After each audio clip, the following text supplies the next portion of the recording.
বুড়িগঙ্গা নদী তীরের দখল হওয়া জায়গা মুক্ত করতে কামরাঙ্গীরচরে উচ্ছেদ অভিযান চালাচ্ছে অভ্যন্তরীণ নৌ পরিবহন কর্তৃপক্ষের ভ্রাম্যমাণ আদালত। বেলা 11টা থেকে শুরু হয় এই অভিযান। সপ্তাহে 3 দিন করে অভিযান চালাচ্ছে সংস্থাটি। অভিযান চলবে 19 ফেব্রুয়ারি পর্যন্ত। বিআইডব্লিউটিএ কর্তৃপক্ষ জানিয়েছেন, দখলমুক্ত জায়গায় ওয়াকওয়ে নির্মাণ সহ বিভিন্ন প্রকল্প বাস্তবায়ন করা হবে। এর আগে 29 জানুয়ারি কেরানীগঞ্জে উচ্ছেদ অভিযান শুরু করে অভ্যন্তরীণ নৌ পরিবহন কর্তৃপক্ষ। টানা 3 দিন অভিযানে বহুতল ভবন, টিনশেড ঘর সহ 445টি অবৈধ স্থাপনা উচ্ছেদ করা হয়। এছাড়াও আর্থিক জরিমানা করা হয় কয়েকটি অবৈধ স্থাপনার মালিককে। অভিযানে স্থানীয়রা খুশি হলেও প্রথম সপ্তাহের অভিযানে নোটিশ না পাওয়ার অভিযোগ করেন অনেক অবৈধ স্থাপনার মালিকরা। বুড়িগঙ্গা নদী তীরের দখলকৃত জায়গা মুক্ত করতে কামরাঙ্গীরচরে উচ্ছেদ অভিযান পরিচালনা করছে বাংলাদেশ অভ্যন্তরীণ নৌ পরিবহন কর্তৃপক্ষের ভ্রাম্যমাণ আদালত। সেখানে আছেন সহকর্মী বনি ইবনে কামাল। বনি, উচ্ছেদ অভিযানের বিষয়ে স্থানীয়রা কি বলছে আর শহরবাসী কেমন সুফল পাচ্ছেন এর থেকে?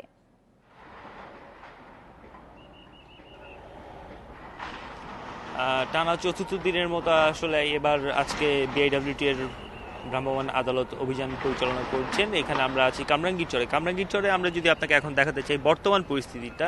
কামরাঙ্গীরচরে আমরা এখানে এসে দেখেছি আসলে বিভিন্ন ধরনের দোকান এবং বিশেষ করে শ মিল যেগুলিকে আমরা বলি সেগুলো রয়েছে, এবং বেশ কিছু ভবন ঠিক বলা যাবে না, হাফ বিল্ডিং আমরা যেগুলোকে বলি সেগুলো ছিল। তারা বোল্ডোজার দিয়ে এগুলো ভেঙে দিচ্ছে। বিআইডব্লিউটির যে ভ্রাম্যমাণ আদালতটি রয়েছে তারা অভিযান পরিচালনা করছে, এবং এখানে যারা স্থানীয় যারা রয়েছেন তারা আসলে বিষয়টিকে ইতিবাচকভাবে দেখছেন। আবার কেউ কেউ বলছেন যে আসলে নোটিশ আমরা পাইনি বা এমন ধরনের অভিযোগও কিন্তু রয়েছে। কিন্তু বিআইডব্লিউটির পক্ষ থেকে বলা হচ্ছে যে নোটিশ এবং এখানে এলাকায় মাইকিংও করা হয়েছে তাদেরকে জানানোর জন্য যে আসলে অবৈধ স্থাপনা যাদের আছে সেগুলি সরিয়ে ফেলতে। কিন্তু তারপরেও যেহেতু কোনো কাজ হয়নি, এখন বিআইডব্লিউটির অ্যাকশনে যাওয়া ছাড়া আসলে বিকল্প কোনো রাস্তা নেই, তারা এমনটাই বলছে।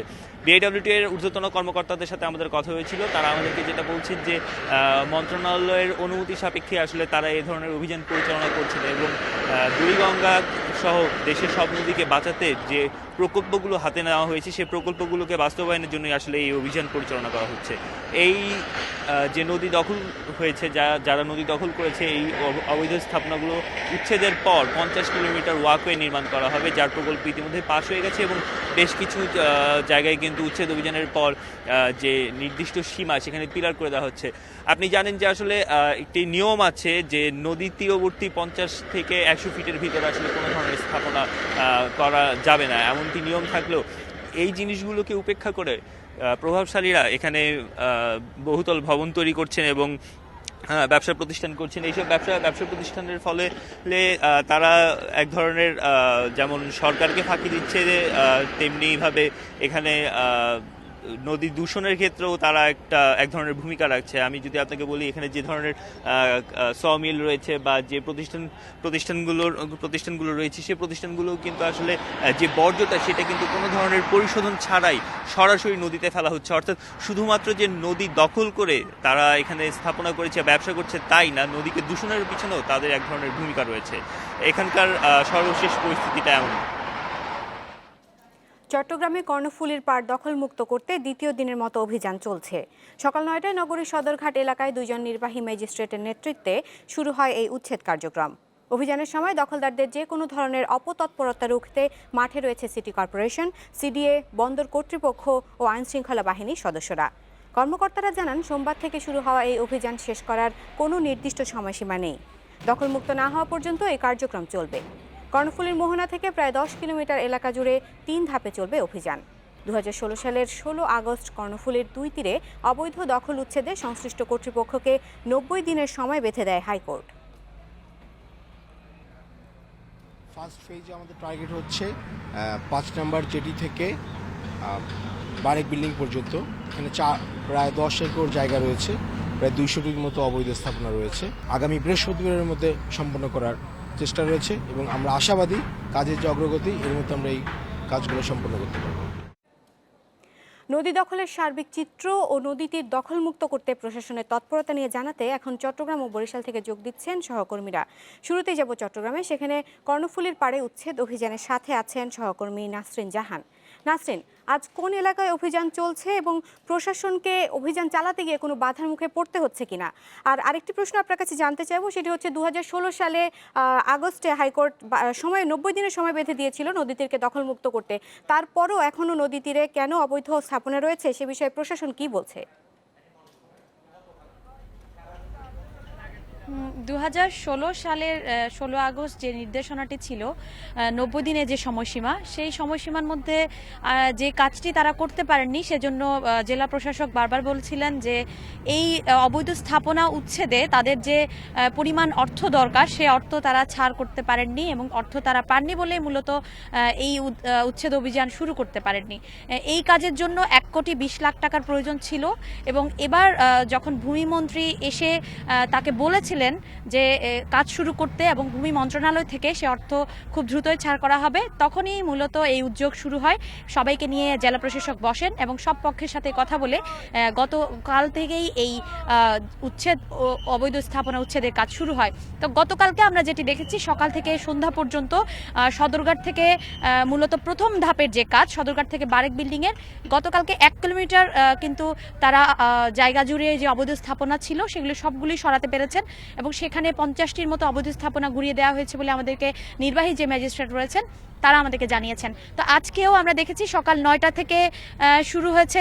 আপনি যদি একটু দেখেন, সকাল 9টা থেকে এই উচ্ছেদ অভিযান শুরু হয়েছে এবং গতকালকে যেখান থেকে শেষ হয়েছিল সেখানে কিন্তু একেবারেই পরিষ্কার পরিচ্ছন্ন করে ফেলেছেন সব। এখানে যাদের এখনো পর্যন্ত বিভিন্ন ধরনের আমরা দেখছি যে গুদামে জিনিসপত্র রয়ে গেছে, তাদেরকে সেগুলো ইতিমধ্যে তারা সরিয়ে ফেলতে বলেছিলেন এবং আজকেও তারা সেটি সরানোর কাজ করছেন। এবং নির্বাহী ম্যাজিস্ট্রেট যেটি বলছিলেন, যারা আসলে এই জায়গাগুলো দখল করে নিয়েছিল তারা এটিকে আসলে পজিটিভ হিসেবে দেখছেন যে তারা রয়েছে। গতকালকে 4 একর ভূমি তারা উদ্ধার করেছেন এবং আজকেও সন্ধ্যা পর্যন্ত নাসরিন, আমাদের সাথেই থাকুন। এবার চলে যাচ্ছি বরিশালের পরিস্থিতি জানতে। সেখান থেকে যোগ দিচ্ছেন সহকর্মী মুরাদ আহমেদ। মুরাদ, বরিশালে নদীর কোন কোন এলাকা দখল হয়েছে এবং সেখানে প্রশাসনের কি তৎপরতা দেখছেন? ধন্যবাদ। আসলে বরিশালে কীর্তনখোলা নদীকে ঘিরে আপনি যদি বরিশালে আসেন কখনো, তখন লঞ্চ যখন ঘাটে ফিরবে তার আগ পর্যন্ত যতগুলো স্থাপনা দেখবেন কীর্তনখোলা নদীর পাড়ে, এর প্রত্যেকটি স্থাপনাকে চ্যালেঞ্জ করে ভাঙার যুক্তিযুক্ত কাগজপত্র থেকে শুরু করে সমস্ত এভিডেন্স বিআইডব্লিউটি এর আছে।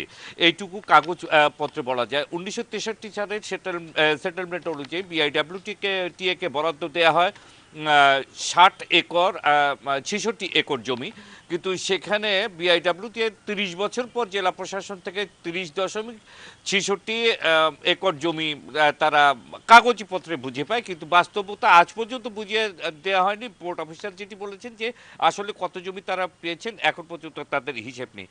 2016 সালের অগাস্টের এই হিসেবটা যদি বলি, যে তখন হাইকোর্টের যে নির্দেশনা দেওয়া হয় তাৎক্ষণিক তারা মিলেমিশে যারা দখলদার আছে 306 জন দখলদারের একটি তালিকা রয়েছে এখানে এবং তাদের হাতে রয়েছে 2.77 একর জমি। তো এটি মূল্য বরিশালে সবচেয়ে বেশি মূল্যবান জমিগুলো হয়েছে এদের হাতে রয়েছে। তো যখনই এই ধরনের নির্দেশনা আসে তখনই তারা তড়িঘড়ি করে যেটি করেছেন তাৎক্ষণিকভাবে অক্টোবরের নাগাদ 2016 সালের অক্টোবরের নাগাদ একটা ডিমার্কেশন পিলার, অত্যন্ত নিম্নমানের পিলারগুলো কিনে বরিশাল বন্দর কর্তৃপক্ষ সেই ডিমার্কেশনটি করেছেন। সর্বোচ্চ 8 থেকে 10 দিনের মধ্যে সেগুলো সব হাওয়া হয়ে গেছে। আজকে আমরা যখন গেছি একটি ডিমার্কেশনের শুধু সন্ধান পেয়েছি, বাকি সমস্ত ডিমার্কেশন পিলার যেখানে যা ছিল সবগুলো হাওয়া হয়ে গেছে এবং এটি বিআইডব্লিউটি জানেন।